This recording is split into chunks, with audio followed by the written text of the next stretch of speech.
Hi students, welcome everyone. Welcome to Dakshina Resolution and हम अभी आज करने वाले हैं द पेपर फ्रॉम मार्च 2022. मैं आपका biology lecturer Hardik Gulani. We are going to solve this paper with all the enthusiasm, with all the zeal, making sure कि आपकी जो पढ़ाई है उसमें ये आसान काम करेगी. And I hope that your work for the Gujarat board, biology and for all the subjects, सारे subjects के लिए जोर शोर से चल रही होगी. Okay? चलो शुरुआत करते हैं without wasting any time because your time is precious. Okay? I don't want to waste your time further. So let's get going with the first MCQ. पहला MCQ, it comes from the chapter Principles of Inheritance and Variation. ठीक है? तो ये जो पहला MCQ है, thalassaemia, थोड़ा spelling error है इधर. Thalassemia linked gene HBA1 and HBA2 present on which chromosome of each parent? तो ये thalassemia का question, okay, from the chapter Principles of Inheritance and Variation, okay, and here the answer is going to be chromosome number 16, okay, it is associated. ये जो है alpha thalassemia बहुत ही ज़्यादा आवश्यक question, okay, alpha thalassemia, okay, it is associated with chromosome number 16, and beta thalassemia it is associated with chromosome number 11. Okay, alpha thalassemia जो है it is associated with the genes HBA1 and HBA2 जो पूछा गया यहाँ पे, and beta thalassemia associated with the gene only one HBB. तो याद रख लेना, इधर पूछा गया है about HBA1 and HBA2, so it is chromosome 16 and chromosome 16 is the correct answer. Okay, next question, diagnostic test for typhoid. So yes, the correct answer is going to be Vidal test. Okay, पहला detect किया गया था typhoid Mary. Okay, Vidal test, she was a carrier. Okay, she was a carrier of this, and the answer, the diagnosis is done by the help of Vidal test from the chapter Human Health and Disease. Okay, let's get going with the next MCQ. Person having 45 chromosome, again from the chapter Principles of Inheritance and Variation, chromosomal ploidy का सवाल ये. Okay, person having 45 chromosome with exochromosomal abnormality, then it is having which disorder? तो यहाँ पे जो है एक chromosome कम है. Okay, 45 chromosomes ही होंगे, and the correct answer is going to be Turner syndrome. Klinefelter हमें पता ही है, लास्ट पेपर में हमने किया था. It is XXY, total number of chromosomes becomes 47. Okay, right. Down syndrome जो है it is going to be trisomy 21, तो वो नॉन सेक्स क्रोमोसोम्स में होता है. तो यहाँ पे जो करेक्ट आंसर है it is going to be Turner syndrome. Okay, next question again from the chapter principles of inheritance and variation. काफी क्वेश्चन आए उसमें से. Which type of abnormality is given in the chart? Okay, ये question important. दो chart दिए हुए हैं text book के अंदर मेंडेलियन डिसऑर्डर्स में से. ठीक है, तो यहाँ पे तुम देख सकते हो दैट यू कैन सी अबे हाफ हाफ शेड किया गया है. मतलब अगर क्लियरली ड्रॉ करो तो ये मेल है, ये फीमेल है. Okay, they are half shaded, आधे आधे शेड किए गए हैं उनको. That means they are carrier. तो एक चीज दिमाग में बिठा लो, बहुत ही आसान सी चीज है कि जब भी कैरियर होगा that means if a disease is not completely expressed, लेकिन वो जीनोटाइप में प्रेजेंट है, तो उसको हम बोलते हैं कैरियर. जब भी कैरियर आएगा पेडिग्री चार्ट के अंदर, तो वो हमारा डिजीज जो है ना रिसेसिव टाइप हो जाएगा. तो यहाँ पे से एक बात तो श्योरिटी है कि डोमिनेंट वाले ऑप्शंस निकल जाएंगे. ठीक है, तो डोमिनेंट वाला ये ऑप्शन निकाल दो आप. ओके, ये वाला भी ऑप्शन निकाल दो. फिर उसके बाद देखो कि यहाँ पे जो है कौन सा ज्यादा, मतलब यहाँ पे देखना है आप लोगों को कि अगर आपका जो डिजीज कंडीशन एक्स लिंक्ड होगा तो मेल के अंदर उसकी पॉसिबिलिटी जो है वो ज्यादा होगी. The male will be more affected when it is a case of X linked recessive. तो यहाँ पे तुम देख सकते हो यहाँ के केस में, okay, in the second generation both are having the equal probability of getting the trait. ठीक है, तो when there is an equal probability of getting a trait, तो वो हमारा बन जाएगा ऑटोसोमल. तो यहाँ पे जो करेक्ट आंसर आएगा ऑटोसोमल रिसेसिव. दो ये चार्ट जो है टेक्स्ट बुक के अंदर दिया गया है, it is with respect to sickle cell anaemia. Actually हमारा सिकल सेल एनीमिया, फिर इसके बाद फिनाइलकीटोनुरिया, फिर उसके बाद thalassaemia, they are all the examples of autosomal recessive type. और एक्स लिंक्ड रिसेसिव टाइप के दो एग्जांपल्स दिए हैं, कलर ब्लाइंडनेस एंड हीमोफीलिया। ठीक है, चलो नेक्स्ट क्वेश्चन, डायरेक्ट सवाल from sexual reproduction in flowering plants. Okay, label करना है तो ये सेंटर वाला तो बिल्कुल एक्स है, जो सेंटर वाला है वो बन जाएगा आपका एम्ब्रियो सैक। ओके, और ये जो वाई पार्ट है, ये जो डंडी वाला जो स्ट्रक्चर है, it is going to be funicle. ठीक है, तो यहाँ पे जो करेक्ट आंसर जो है it is X embryo sac and Y जो है वो फ्यूनिकल। इजी सवाल। Next MCQ, the next MCQ again from the chapter sexual reproduction flowering plants, which ये घड़ी घड़ी आता है क्वेश्चन। ओके, तो बिल्कुल तैयारी कर लेना इस क्वेश्चन की। Which aquatic plant is pollinated by insects or wind? Okay, vallisneria होता है पानी द्वारा, okay, water, fresh water plant है। Hydrilla also fresh water plant, और वो दोनों जो है it is been pollinated by water. Zostera marine angiospermic plant pollinated by water. The correct answer is water lily. Okay, it has been pollinated by either insects or wind. ठीक है, next, which gases are taken in the closed flask by Miller experiment? MCQ from evolution chapter, direct सवाल है। वो जो globe वाला जो experiment है, Miller your experiment, बहुत ही इंपॉर्टेंट सवाल है from evolution, you prepare it very well. Okay, the correct answer is going to be methane, ammonia, water and hydrogen. So here the correct answer is going to be D, methane, ammonia, water and hydrogen. So this is going to be the correct answer from the chapter evolution from the topic of Miller-Urey experiment.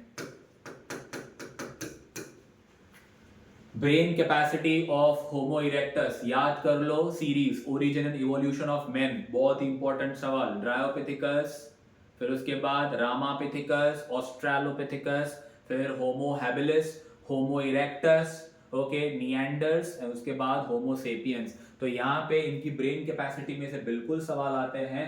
Homo erectus की जो brain capacity है वो 900 cranial capacity है। Okay, 650 to 800 वाला जो concept है it comes under homo habilis.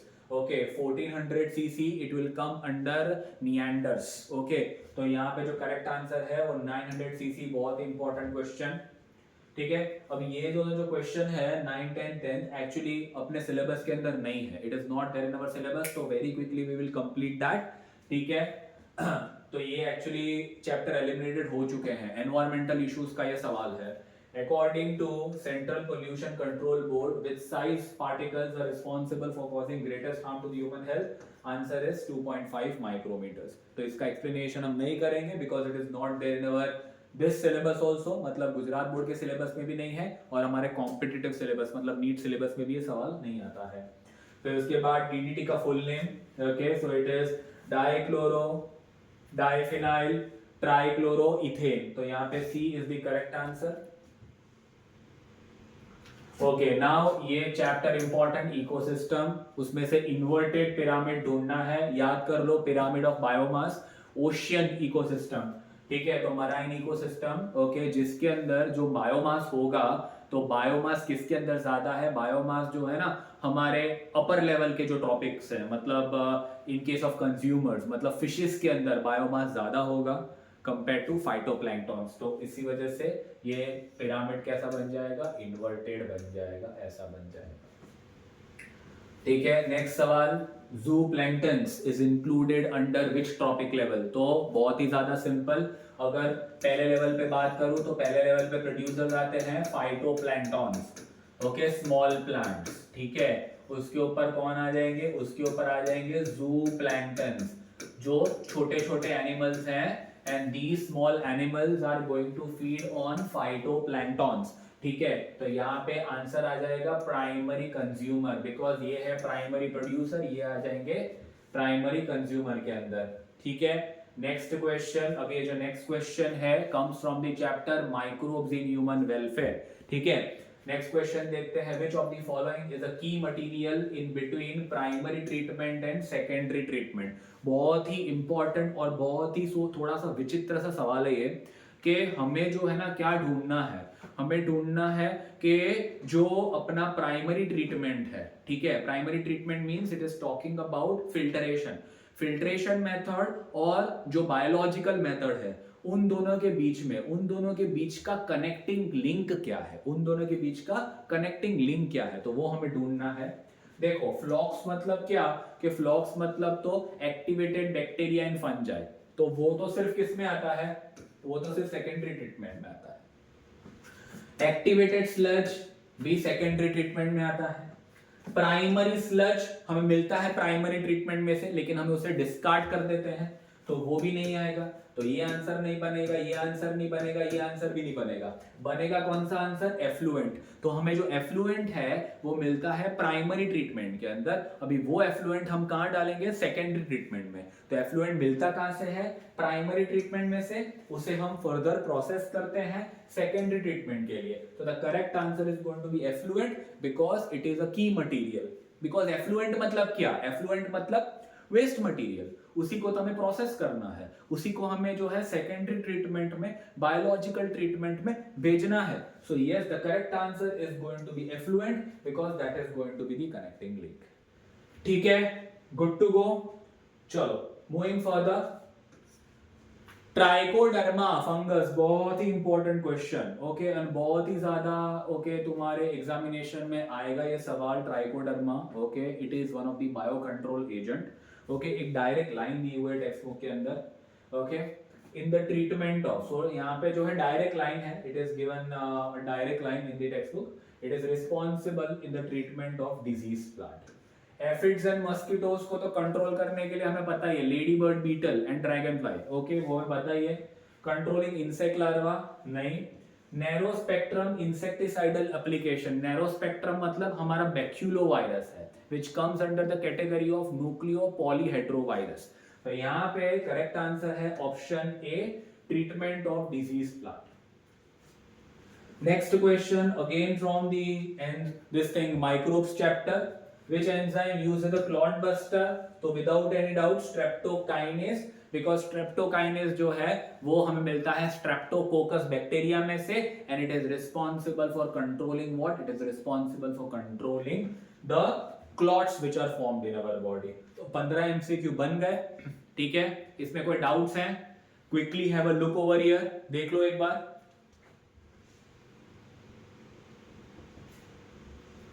Okay, आगे बढ़ा जाए। Okay, so let's move further now. बहुत ही सिंपल सवाल, रिपीट क्वेश्चन है, तुम्हें याद होगा प्रीवियस पेपर में ऐसा सवाल हमने किया था, select the correct option from the given. तो बहुत ही सिंपल, अभी किया, streptococcus, streptokinase, aspergillus niger, citric acid, clostridium butylicum, butylic acid, acetobacter aceti, acetic acid. Okay, तो अभी बना लो, बन जाएगा कि नहीं बनेगा, तो देख लो। Okay, it is one which is going to be R, तो ये वाला ऑप्शन है, इजी एकदम, बहुत ही ज्यादा सिंपल। ये जो अगर गलत करके ऐसा एग्जामिनेशन के अंदर आपको कुत्ता काटेगा, okay, because this is a very easy question. Okay, so streptococcus, streptokinase, so it is going to be 1R 2S, ठीक है, 3Q and 4P। Correct answer is going to be C। ठीक है, which of the following is an example of convergent evolution. अभी actually यहाँ पे जो है ना, जो ऑप्शंस दिए हुए हैं, अकॉर्डिंग टू दैट, ओके, यहाँ पे आना चाहिए डाइवर्जेंट इवोल्यूशन, बिकॉज कन्वर्जेंट मतलब क्या, convergent is an example of analogous organs, कि भाई starts from a different origin, starts from a different structure, but performing the common function. ये एक्चुअली क्वेश्चन हमने किया है in the previous question paper. Okay, तो which of the following is an example of convergent evolution, पहले देख लेते हैं अपन। So eye of octopus and mammal, so definitely octopus और मैमल, ऑक्टोपस जो है वो इनवर्टिब्रेट में आता है, मैमल जो है वर्टिब्रेट में आता है। ओके, तो they are going to perform, both are going to perform the common function of seeing, of looking. तो यहाँ पे वो एग्जांपल तो कन्वर्जेंट इवोल्यूशन का हो गया।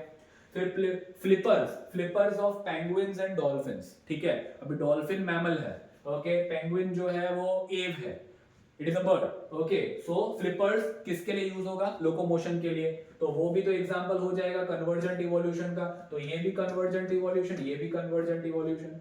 Root of sweet potato and stem of potato, ठीक है। रूट और स्टेम दोनों क्या कर रहे हैं, स्टोरेज का काम कर रहे हैं, लेकिन एक का रूट है एक का स्टेम है, बट परफॉर्मिंग कॉमन फंक्शन, तो ये भी आ जाएगा कन्वर्जेंट इवोल्यूशन के अंदर, ठीक है। तो यहाँ पे बचा क्या, brain and heart of vertebrates. तो यहाँ पे ये जो एग्जांपल है ना, brain and heart of vertebrate, it comes under divergent evolution. तो यहाँ पे थोड़ा सा जो है सवाल में गलती है।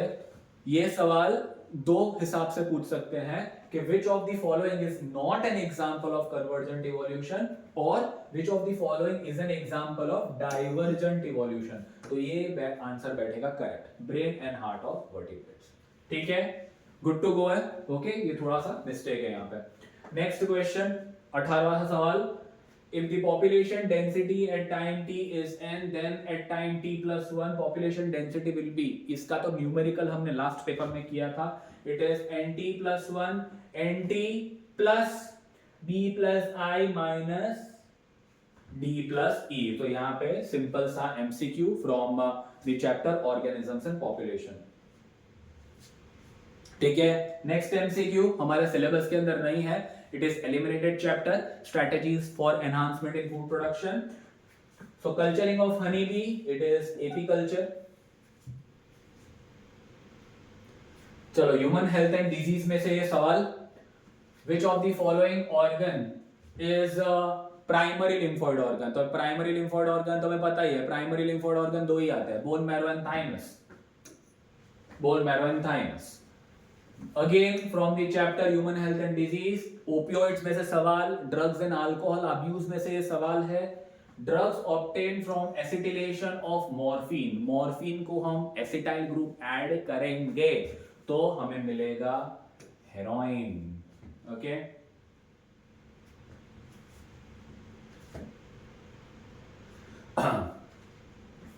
अब ये जो है again in 2000 maize hybrid that is twice the amount of which of the amino acid. तो ये भी जो है हमारा सवाल नहीं है, it is from the strategies chapter, okay. तो यहाँ पे जो आंसर है it is tyrosine and lysine, करने का जरूरत नहीं, okay. Next, example of trematoda parasite, okay. तो ट्रेमाटोडा जो है ना वो फ्लैटवर्म की कैटेगरी में आता है, okay. And the correct answer is going to be human liver fluke, okay. So यहाँ पे जो करेक्ट आंसर है इट इज ह्यूमन लिवर फ्लूक, इट इज अ ट्रेमाटोडा। ट्रेमाटोडा मतलब फ्लैटवर्म है, तो फ्लैटवर्म के एग्जांपल है। तो ये ट्रेमाटोडा जो है ना, it is a scientific name for liver fluke. तो यहाँ पे जो है trematoda human liver fluke comes under platyhelminthes. Platyhelminthes मतलब फ्लैटवर्म्स। नेक्स्ट एमसीक्यू, ये जो एमसीक्यू है बायोडायवर्सिटी कंजर्वेशन में से एमसीक्यू पूछा है। Maximum number of species of major taxa of invertebrates representing global diversity, it is insects. आधे से ज्यादा आर्थ्रोपॉड्स हैं, आर्थ्रोपॉड्स मतलब इंसेक्ट्स। तुम्हें याद होगा ये पाई चार्ट दिया हुआ है, आधा तो इंसेक्ट्स ने ही ऑक्यूपाई करके रखा है, okay.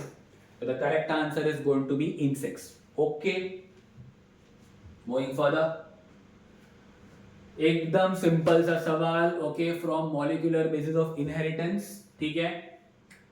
What indicates X and Y in the given diagram. तो यहाँ पे हमारा तो प्रमोटर, यहाँ पे आएगा टर्मिनेटर, तो ढूंढ लो।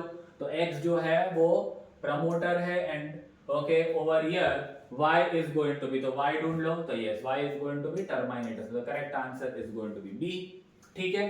तो यहाँ पे हमारे आधे एमसीक्यूज हो चुके, 25 MCQs done, okay. Let's meet in the next lecture for the rest of the 25 MCQs, okay.